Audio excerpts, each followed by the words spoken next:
Welcome back to Wildlife Hotel. It's a brand new day. Let's go on a brand new adventure. Here we are in the kitchen doing what? College stuff. Sloppy Joes, backyard barbecues. But the price of meat has gone through the roof. What are we gonna do? Die. No, I don't think that's reasonable. Starve. What I was gonna do is use TVP, or textured vegetable protein, something I found out about before I stopped eating meat even in college, and used to great effect to make those small funds I had to live on go so much larger. Is that longer? this stuff you had me like reconstitute before you showed up tonight? Yes, and we still, living in the Bay Area, don't have all the funds in the world for adventures if we eat ground beef at $20 a pound or whatever it is these days at the Safeway. So, we get TVP, which is cents on the dollar. A pound of TVP, once it's reconstituted, costs you maybe $1. It's also much higher in protein, lower in cholesterol, lower in fat, and higher in protein. Did I say higher in protein? Being a plant-based protein makes it a lot healthier for you than a red meat or a pork or even a chicken. It's leaner, it's meaner. Get these gains.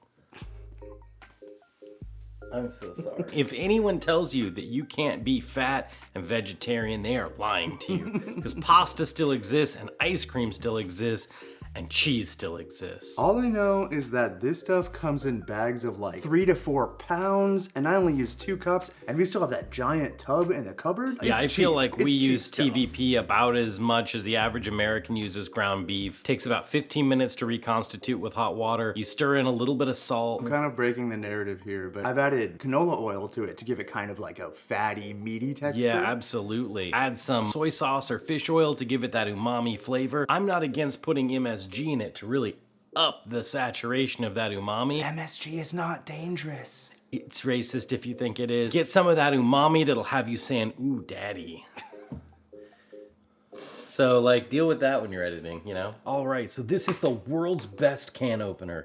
Made in Switzerland from, I guess, plastic and metal. But, like, it's really good. You just slam it on there like that, start spinning, and then back it off, comes right out. It's also a bottle opener. It looks like this is for hitting people who attack you.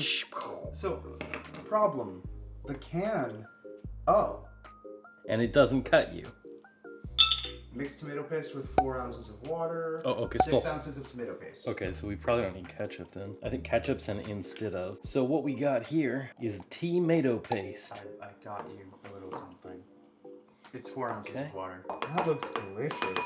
I just want to just eat that up. You know what it kind of looks like? What? Blood. So I'm mixing up my blood soup. What is this for again? Making kind of like a tomato paste that's not quite so thick, a little more ragu-y, so that it'll mix in with your TVP a little bit better. See how this is a little closer to tomato sauce, like a pizza sauce? This recipe is good for infinite what you have on hand. If all you have is some tomato sauce, some pizza sauce that's left over, use that. If only all you have is a lot of ketchup, use that to get your tomato base in there. So what's next? To the stove. Whoa. All right, now that we're over to the stove, we're gonna use a bit of California olive oil, the best olive oil in the world. Some people think, oh, isn't it Greek or Italian? But actually, those countries' olive oil fields are all played out, and the good olive oil in those countries don't get exported, they get sold in those countries. So if you're in America, California olive oil is your best bet for a high quality oil at a price you can afford.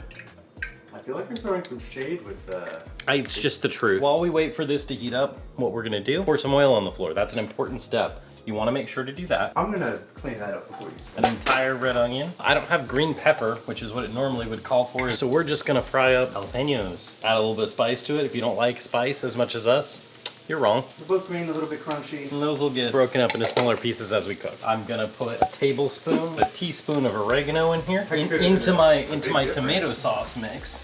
And honestly, everything is to taste. It's what you like. If you want more, if you want less, if you want to put Frank's Red Hot in this, if you want to put hot sauce of your favorite kind in here, if you want to put barbecue sauce in here, it's Sloppy Joe's. You do whatever you want. Peanut butter. Add peanut butter. For instance, this calls in my recipe that I wrote myself for a half of a tablespoon of cayenne, and I'm gonna use a whole one. We do like it spicy here. Now that this has had a chance to start to transluce, become translucent, turn clear, a little bit of clear onion action. Is that a verb? Usually I would recommend using as much fresh ingredients as you can, so fresh garlic, but with the amount of garlic we use in this house, that's kind of not feasible. I mean, it is. We are lazy and we do use a lot of minced garlic around here. And you know what? It's Sloppy Joe's. This isn't hot cuisine. I mean, it is hot. Did you see all those spices? Mm-hmm. We're not at Saison right now. That's all I'm saying.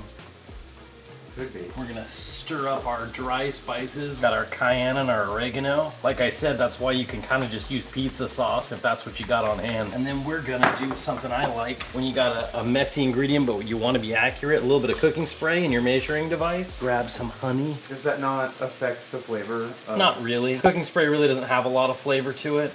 Oh, I'm shaking. Oh, the honey. And then it pours right out without sticking in there too much. There's basically no honey left in there. 2 tablespoons of ketchup. There's ketchup on the floor. Shut up. Let me clean that up. I mean, did you see my rice video? I feel like Okay. I probably made more mess than You you. got some Target brand Worcestershire sauce. 1 teaspoon of this bad boy.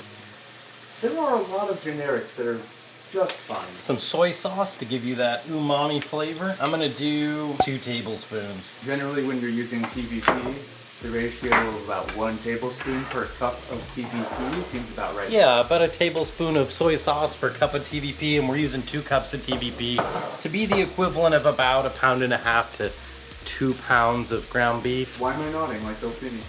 Yeah, you can see him nodding, right? You know who I'm talking to off screen. You know who I'm looking at. I'm shrugging like you're gonna see it. So you get a little bit of Worcestershire and soy sauce on your shirt, and that's never coming out, and this shirt's gone. It's okay, it's not very flattering anyway. Should have really changed my shirt for this video, but I knew that it might get ruined forever, so I didn't really want to. That's fair. So like, check that out. That goopy sauce. No. Now our onion and jalapeno mix should be just about done. We're gonna mix in this stuff, our good sauce, which like, it really smells quite nice, into our TVP. Oh, you're scaring me there. There we go. You said this is the spot, so this is the spot. And we're just gonna mix this up together. You're not gonna be able to tell the difference between this and ground beef. So now we're gonna add this to our pan. I think it's gonna actually be plenty hot with just the cayenne pepper and the jalapenos for us. We're pretty spicy boys. We like to put Carolina Reaper peppers in a lot of food, but you know, how spicy can you be? We're mixing in the onions, we're mixing in the jalapenos. Look at that though, does that not look good? It looks very good. Especially on camera. On camera, it looks just like ground beef. It tastes just like ground beef. The texture, like, you're not gonna be disappointed that you don't have real meat in your Sloppy Joe, especially because we're gonna add cheese and buns, sides like Frito-Lay's corn chips, unless we're mad at that brand currently. We might be, I don't know. It's hard to say. I feel like we're mad at all brands all the time. I feel like it's hard to not be mad at brands. So look at that. In my experience, I find that ground beef doesn't have much of a flavor on its own to begin with. Most of what you're getting is texture and maybe a little bit of like the beef fat flavor. Other than that, it's your spices and whatever else you put on it or with it. There are so many things where ground beef isn't a necessary ingredient because you're just trying to impart flavors from a sauce onto a thing. In a thing where meat needs to be forward, where it needs to be the flavor, you know, you do you. Back in the lab, we're ready for my favorite part, plating and consumption. This can be anything you want. Kevin says it has to be meat, but that's the only thing it can't be. Sloppy and the Joe. We got our cheese pre-shredded because Sloppy Joes aren't fancy and I don't have a lot of time in my life. Look at these beautiful, beautiful boys. All right, cut. Cut. Salbe? Is Salbe relevant still? You throw cheese on the floor just like I throw rice on the floor. Keeping the tradition going. Tradition of salting the floor like our bag. Thank you for joining us again at Wildlife Hotel. For this series, everything that we're doing is all to taste, all things you can modify. You can get fancy. You can get fancy or you can get cheap. It's all... Get nasty. Sometimes you gotta eat cheap if you want to adventure big. Tell us in the comments down below. Tell us in the comments down below. Oh, you say the other half. Oh, I see. You're setting me up. We All right. finish each other's sentences. All It's right. cute. Tell us in the comments down below. How you make it yours. Remember to like and subscribe, and tell us down below what your favorite low-budget meals are so that you can afford to adventure more. Have a good night, everybody.